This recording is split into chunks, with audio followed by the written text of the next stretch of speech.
Desperate Measures by VDC. Chapter 3. Interview 1. The Quibbler, Tuesday, September 3rd, 1996.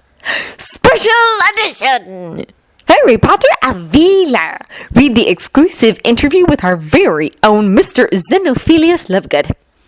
Mr. Harry Potter has agreed to a series of exclusive interviews with our respected paper upon the condition that our conversations were printed word for word. We here at The Quibbler are more than happy to give Mr. Potter this assurance of our integrity. Below you will find our conversation that took place in Hogwarts' Great Hall on the morning of September 2nd. Lovegood. Well, Mr. Potter, it seems that you've sprung quite a surprise on the Wizarding World. Harry. Yes. Lovegood. Well, can you tell us about it? Harry. I suppose. It's nothing odd, really. My mother was a half-Veela, and she passed her Veela genes down to me. Lovegood. But that is quite the surprise, Mr. Potter. Harry.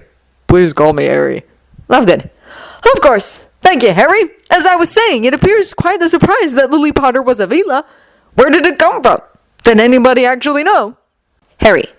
Half-Veela, and well, she knew, obviously. My father also knew.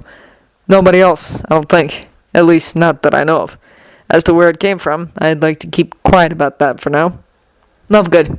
And how did you find out that your mother was half-Veela? Did you research it when you came into your own inheritance? Harry. No, I already knew. I've known since I was 13, almost 14. My mother left me her journals, and she talks about it in there. Lovegood. My goodness! You've kept your heritage a secret this whole time? Harry. 2 years is hardly that long. And yes, I kept it secret. It wasn't anybody's business but my own. At least at the time. Now that I've reached my sexual maturity, it's quite a different story, isn't it? Lovegood. Quite so. I apologize for any offense. Harry. It's alright. I know everyone's curious. It's just that my private life is supposed to be private, you know? It really bothers me sometimes when people think they have the right to know everything about me no matter what. Lovegood. Well, yes, I can see that. So what does this mean for you in your future? Harry. Well, for my immediate future, it means that I'm seeking a mate. My long-term plans are still subject to change at this point. Lovegood. Well, you're young yet, so you've plenty of time to decide what to do with your life. I'm sure that quite a number of people would like to know what thoughts you may have about your future goals, but I understand that you granted this interview primarily so that you might get the word out about what it is you are looking for in a mate. So, shall we start on that? Harry. Certainly, sir. Lovegood. Well, let's start with the basics first. Are you looking for a man or a woman? Or do you care? Harry. Snort. Well, I am a submissive Veela, you know, an ex-male. That means I'm looking for a man, obviously. So all women are out. Lovegood. Well, I'm sure that will dismay quite a number of people. Harry. Probably. I imagine it'll interest a lot more, though. Lovegood. Oh, of course, of course.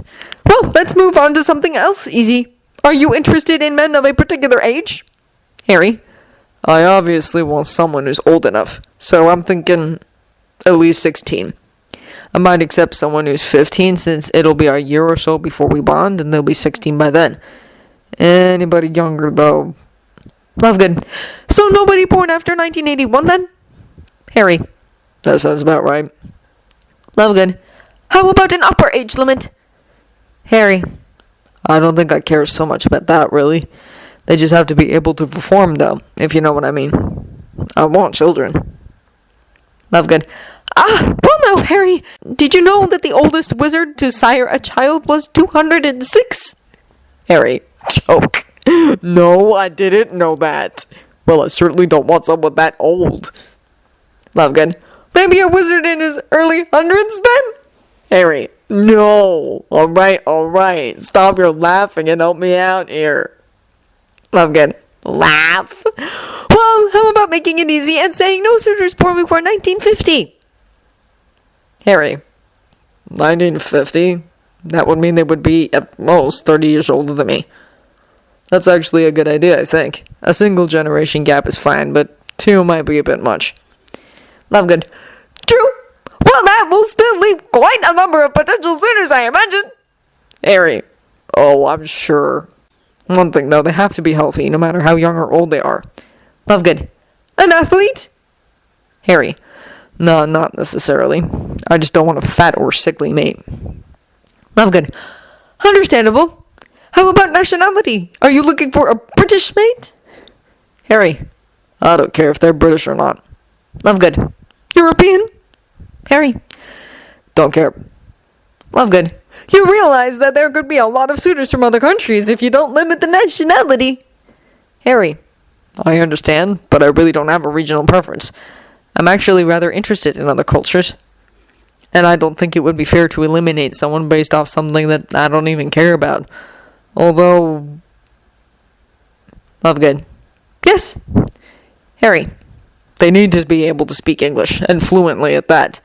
I do want to be able to communicate with my potential mate, after all. I'm not against learning another language eventually, but I don't want to have to do that until I'm mated. Lovegood. That seems reasonable. May I presume a human wizard is acceptable? Or do you require them to have Veela heritage? Harry. I don't care. I don't require them to be human at all. Lovegood. So you would accept a werewolf, or a vampire, or an elf? A high elf, I mean, not a house elf. Harry. Laugh. Sure, even a goblin. Lovegood. Gasp! Harry, surely you're not serious? Harry. I am. I'll say that I want them humanoid, though. I have great respect for centaurs and merpeople and such, but, well... Lovegood. Yes, of course. Well... Harry. Laugh. Anyone who knows me knows that I am not prejudiced against any magical beings. I will admit, however, that I wouldn't likely choose a goblin. I'd like somebody around my height, and all the goblins I've seen have been much shorter. Lovegood. Throat clearing. Yes, well, perfectly understandable. Perfectly. Harry. Laugh. Lovegood. Hair or eye color? Harry. No. Lovegood. Right then, shall we get on to the more difficult items? Harry. Sure. What do you got? Lovegood. Do you have any specific personality traits you're looking for? Harry. I'd like them to be independent and able to think for themselves. Lovegood. Good traits, certainly. Harry. And a good sense of humor. Lovegood. Now, Harry, what is considered a good sense of humor or not can vary widely. Could you be more specific? Harry. Well, I like a dry wit. Somebody who can appreciate the ironies of life. I don't appreciate slapstick humor or the type of humor that makes fun of other people. Lovegood. What about intelligence? Harry. They don't need to be a genius or anything, but I do want to be able to hold intellectual conversations. As I said before, I want them to be able to think for themselves. That means they have to be able to figure things out on their own and form their own opinions. I don't want somebody that just thinks whatever they are told to think, that follows propaganda like a sheep. They'd have to be moderately well-educated, I imagine. Lovegood. And what do you mean by that, Harry? A graduate from a magical school like Hogwarts? Or even higher education? Harry. Well, like Hogwarts, I should think at the very least. Someone who could pass something like the Newts, even if they never did go to a so-called real school. I want to do further study after Hogwarts too, but not necessarily formalized, and I'd like my mate to be able to keep up with me. I want them to be interested in learning too. I don't want someone who's smart, but was content to just lay back and only do what was necessary to pass. Lovegood. So you would like someone with a somewhat driven personality? Harry.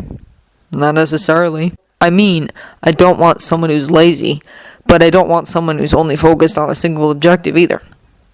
Something in the middle. Lovegood. Of course. How about analytical, gregarious, intuitive, neat, active, Harry. Stop. Sigh. Look, I don't know about all that. I don't know just exactly what kind of personality would be best for my mate. I get along with all types of people. I have one friend who loves books and another that loves Quidditch. One friend that loves plants and one that loves creatures. So I just don't know. What I do know is that I want them to be able to think for themselves. I don't want a mate that idolizes and blindly obeys anybody. Not me and not some political figure. I don't want a mate that believes everything they hear or read without even bothering to try and figure out the truth. That's what I know. Lovegood. Well, I'm sure you'll find someone like that. Harry. I'm sure. I imagine I'll have plenty to choose from. I also know that I want them to not be prejudiced against other magical beings, and that includes Muggleborns. Lovegood. So you're not looking for a pureblood, then? Harry. I didn't say that. I think I might end up with a pureblood, if only because I definitely want to live within magical society. I have no interest at all in living in a Muggle area. It's not like pureblood is synonymous with prejudice, you know, and Muggleborn isn't synonymous with tolerance. There are both kinds of people in both camps. Lovegood. That's a very enlightened view. Harry. Whatever. Lovegood. How about hobbies? Harry. Hobbies? Lovegood. Yes, something a bit more innocuous. Harry. Well, after I graduate, I'd like to travel the world. So, my mate would have to be somebody willing to do that. They can't keep me on their estate all the time. I won't stand for it. Lovegood. What about when you have children? Harry. They come along. Lovegood. Any other hobbies you want to pick up? Harry. Laugh. Probably eventually. But nothing I can think of right now. Oh, they have to realize that I'm a flyer. I'm not giving up my broom. They don't have to fly with me, but they better not even think of demanding that I stop.